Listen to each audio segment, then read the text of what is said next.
एक सुबह, एक शांत सड़क और फिर गोलियों की आवाज। बस यहीं से बदल गई गुरदासपुर की तकदीर और बदल गया एक सवाल जो आज तक पूरी तरह जवाब नहीं पाया।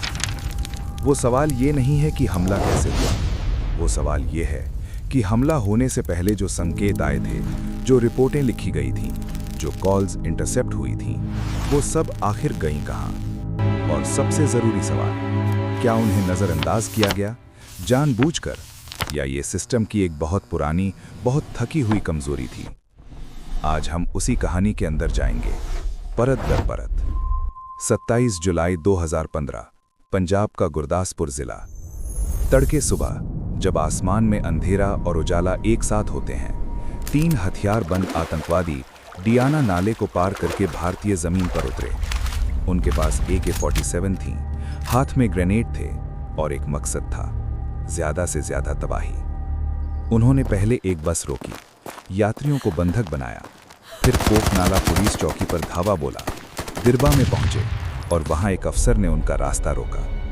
DSP बलजीत सिंह, एक नाम जो उस दिन इतिहास में दर्ज हो गया। उन्होंने मोर्चा नहीं छोड़ा, आखिरी गोली तक लड़े और शहीद हो गए। घंटों चली मुठभेड़ के बाद NSG, पंजाब पुलिस और आर्मी की संयुक्त कार्रवाई में तीनों आतंकवादी मार गिराए गए। लेकिन तब तक 7 जिंदगियां जा चुकी थीं। पूरा देश सदमे में था। लेकिन सदमे से परे एक और सच था, एक सच जो धीरे धीरे सामने आने लगा। हमले के बाद जब जांच शुरू हुई तो कुछ ऐसी बातें उभरीं जो बेहद असहज करने वाली थीं। खुफिया सूत्रों के मुताबिक हमले से कई हफ्ते पहले पाकिस्तान की तरफ से कुछ संदिग्ध फोन कॉल्स इंटरसेप्ट हुई थीं।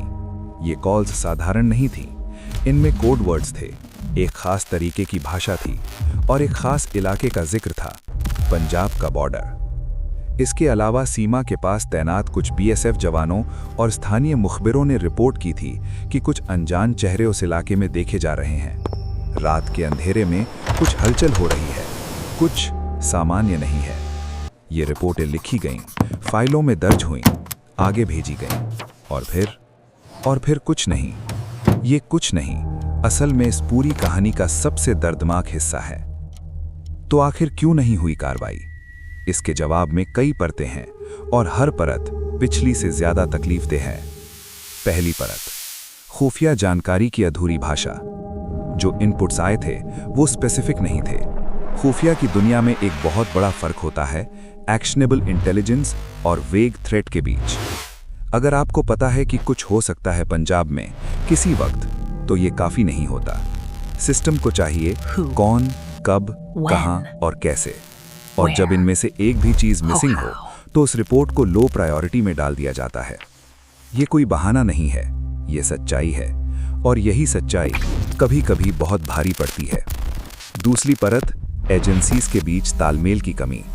पंजाब पुलिस का इंटेलिजेंस विंग, BSF की अपनी खुफिया इकाई IB, रॉ और केंद्र का MHA, ये सब अलग अलग दिशाओं में काम कर रहे थे।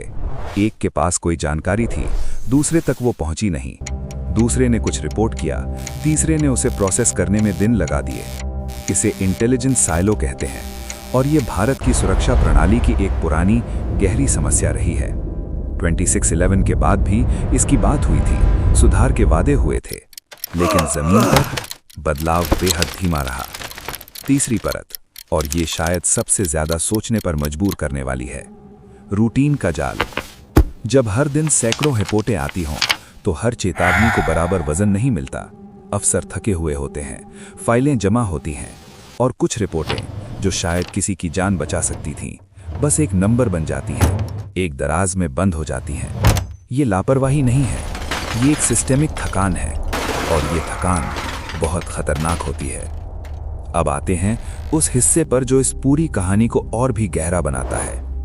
2015 में पंजाब की आंतरिक सुरक्षा की स्थिति क्या थी?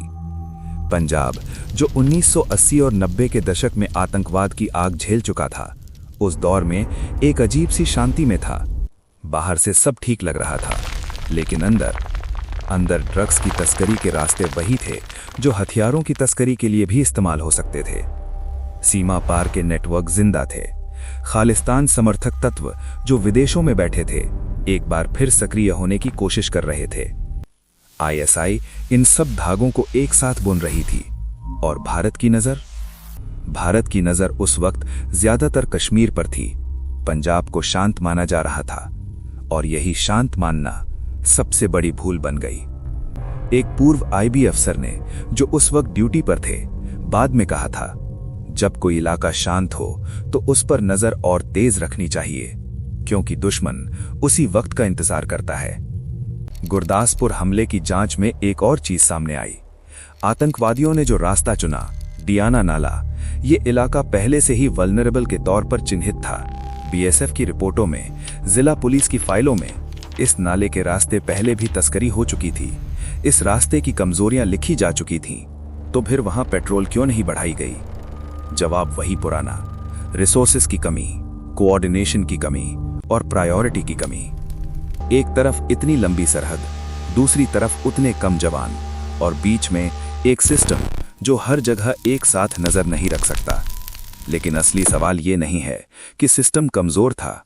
असली सवाल ये है, क्या उस कमजोरी को जानते हुए भी उसे ठीक करने की इच्छा शक्ति थी? और अब वो पल जो इस पूरी कहानी का दिल है, जब मुठभेड़ खत्म हुई, जब धुआं छटा, जब तीनों आतंकवादियों की लाशें जमीन पर थीं, तब किसी ने उनके पास से कुछ बरामद किया। जीपीएस डिवाइसेस, कुछ नक्शे और एक रूट जो बताता था कि वो कहां-कहां जाने वाले थे। जांचकर्ताओं को एहसास हुआ कि ये हमला बहुत बड़ा होने वाला था। शायद और ठिकाने थे निशाने पर, शायद और लोगों की जाने जाने वाली थीं।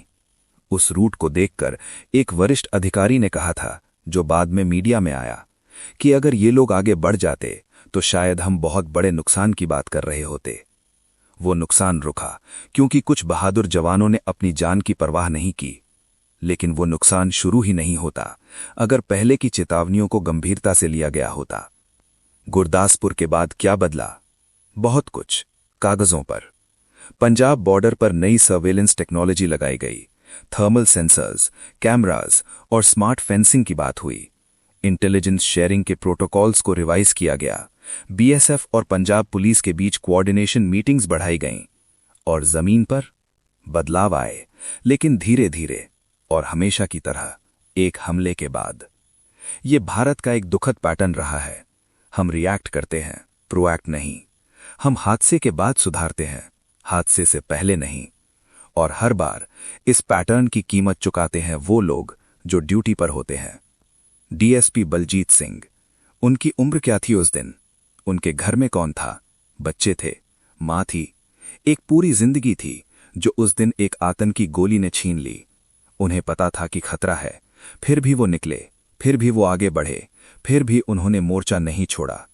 ये बहादुरी है, ये देशभक्ति है, ये उन लोगों की कहानी है जो हमारे लिए लड़ते हैं, हमारे लिए मरते हैं। और हम उनसे ये तो नहीं कर सकते कि उनकी जान वापस लाएं, लेकिन कम से कम ये कर सकते हैं कि उनकी शहादत के बाद जो सवाल उठते हैं उन्हें भूले नहीं। तो आखिर में एक सवाल, क्या 2015 का गुरदासपुर हमला रोका जा सकता था? शायद हां, शायद नहीं। कोई भी सर्टेनिटी के साथ नहीं कह सकता। लेकिन एक बात सर्टेनिटी के साथ कही जा सकती है, जो संकेत आए थे उन्हें गंभीरता से लिया जाता, एजेंसीज के बीच इंफॉर्मेशन शेयर होती, उस नाले पर नजर रखी जाती, तो शायद, सिर्फ शायद, कुछ अलग होता। और यही शायद सबसे भारी शब्द है, क्योंकि इस शायद के पीछे 7 जिंदगियां हैं। सुरक्षा सिर्फ बंदूकें नहीं होती। सुरक्षा होती है उस एक रिपोर्ट को गंभीरता से लेने में, उस एक संदिग्ध कॉल को ट्रेस करने में, उस एक कमजोर रास्ते पर एक अतिरिक्त जवान तैनात करने में। क्योंकि जंग सिर्फ मैदान पर नहीं लड़ी जाती, जंग लड़ी जाती है उन फाइलों में भी, उन मीटिंग्स में भी, उन डिसीजंस में भी, जो किसी हमले से हफ्तों पहले लिए जाते हैं। गुरदासपुर हमें याद दिलाता है कि लापरवाही की कोई कीमत नहीं होती जब तक होती नहीं, और जब होती है तो बहुत देर हो चुकी होती है।